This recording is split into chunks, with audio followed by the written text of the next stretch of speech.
Assalamualaikum warahmatullahi wabarakatuh.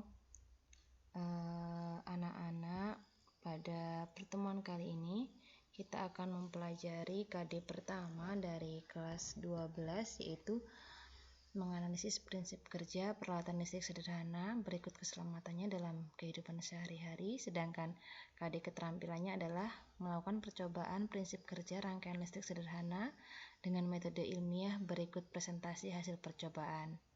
Namun pada KD keterampilan saya tidak mengharuskan Anda melakukan percobaan, namun pada presentasi hasil percobaan, karena mungkin keterbatasan beberapa alat yang Anda miliki menyusahkan Anda untuk melakukan percobaan digital.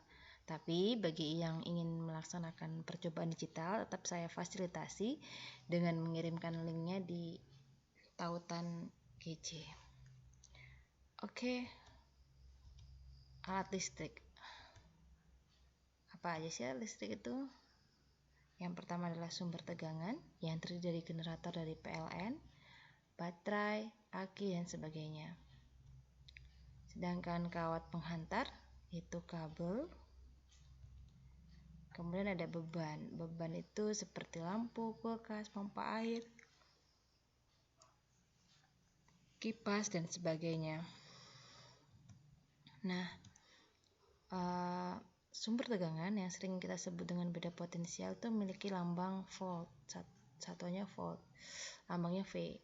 Sedangkan kabel yang itu adalah media untuk penghantar arus, di mana arus itu lambangnya I dan satuannya ampere. Sedangkan beban, meskipun pada kenyataannya tidak hanya resistor saja yang dipasang, namun pada listrik arus arah kita hanya memandangnya sebagai resistor saja, yaitu lambangnya R dan satuannya adalah ohm. Nyala lampu itu identik dengan arus. Bagaimana cara membuat lampu itu menyala atau arus mengalir? Maka dari ketiga alat tadi, sumber tegangan, beban, dan kabel, yang bisa kita ubah pertama adalah sumber tegangannya. Sumber tegangan ini tadi seperti baterai ya. Kalau baterainya kecil sama baterainya besar, kira-kira arus yang mengalir atau nyala lampunya lebih besar yang mana? Ya, semakin besar sumber tegangan atau beda potensialnya, maka arus listriknya akan semakin besar. Seperti ini. Jadi, arus listrik sebanding dengan beda potensial. Yang kedua, nyala lampu itu identik dengan hambatan. Hambatan, kalau kita memiliki hambatan, itu akan lebih mudah atau lebih susah untuk melalui sebuah perjalanan? Ya, tentunya lebih susah ya. Maka begitu juga dengan arus. Kalau hambatannya semakin besar, maka arusnya juga akan semakin susah untuk melewatinya. Maka arus itu berbanding terbalik dengan hambatan. Dari dua persamaan tadi, bahwa arus sebanding dengan beda potensial dan arus berbanding terbalik dengan hambatan, maka dirumuskan dengan I sama dengan V dibagi R. Inilah yang disebut dengan hukum Ohm. Ada pertanyaan, anak-anak? Nah, yang kedua selanjutnya adalah tentang hambatan penghantar. Hambatan penghantar itu apa? Ya tadi kabel ya, penghantar itu kabel. Ternyata setiap kabel itu memiliki ciri khas yang berbeda-beda. Maka di setiap tempat, jika penggunaan kabelnya yang berbeda, maka akan berpengaruh terhadap nyala lampu yang berbeda pula. Asal dengan lampu yang sama dan sumber tegangan yang sama ya.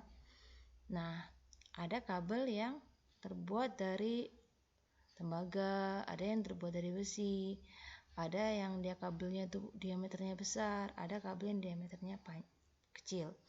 Nah, kemudian coba kita bayangkan kalau rumah kita itu jauh dari trafo PLN dan yang dekat dengan PLN. Kira-kira berpengaruh nggak terhadap lampu kita? Berpengaruh ya. Nah, seperti ini contohnya kabel juga nih. Nah, anggaplah kabel itu seperti silinder ini, dan bayangkan Anda adalah elektron yang melalui silinder tersebut, di mana elektron adalah arus yang mengalir. Contoh, bayangkan kalau kita tuh melalui kabel itu yang silindernya tuh luas. Jadi lewat terowongan luas dan satunya sempit. Mana yang lebih banyak hambatannya? Pasti yang mana? Yang sempit ya. Kita akan kesusahan bergerak kalau sempit. Maka hambatan itu berbanding terbalik dengan luas penampang. Yang kedua, bayangkan Anda melalui silinder yang panjang dan pendek. Manakah yang lebih banyak hambatannya? Nah, coba kalau bayangkan kalau silindernya itu sama-sama besar, namun satunya panjang, satunya kecil, satunya pendek. Kira-kira hambatan kita banyak yang mana? Yang panjang. Maka semakin panjang sebuah penghantar, sebuah kabel, maka hambatannya juga akan semakin besar. Tadi itu yang saya sebutkan. Kalau kita jauh dari trafo, maka arus listrik yang kita terima juga akan semakin kecil karena hambatannya semakin besar. Ya, sehingga hambatan sebanding dengan panjang penghantar. Semakin panjang itu hambatannya juga akan semakin besar. Dan ketiga, bayangkan Anda melalui silinder yang banyak durinya dan sedikit durinya. Manakah yang lebih banyak hambatannya? Tentu yang banyak durinya. Nah, ini antara kabel yang satu dengan kabel yang lain itu memiliki yang namanya hambat jenis yang berbeda-beda yang dilambangkan dengan rho. Nah, hambat jenis yang berbeda-beda ini berpengaruh terhadap nilai hambatan sebuah kabel. Kabel yang terbuat dari tembaga tentu berbeda hambat jenisnya dengan terbuat dari besi. Nah, semakin besar hambatannya, maka arus yang mengalirnya pun semakin kecil. Jadi kalau mau membuat kabel, pilihlah dari bahan yang hambat jenisnya kecil. Anda bisa cari di internet beberapa konstanta hambat jenis dari bahan kabel.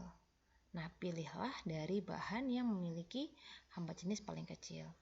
Dari ketiga hal tersebut, yaitu luas penampang, panjang penghantar, dan hambat jenis penghantar, maka dirumuskan hambatan penghantar itu sama dengan rho kali L dibagi A, yaitu hambatan penghantar sebanding dengan hambat jenis, sebanding dengan panjang penghantar, dan berbanding terbalik dengan luas penampang. Sampai di sini anak-anak. Saya akhiri. Wassalamualaikum warahmatullahi wabarakatuh.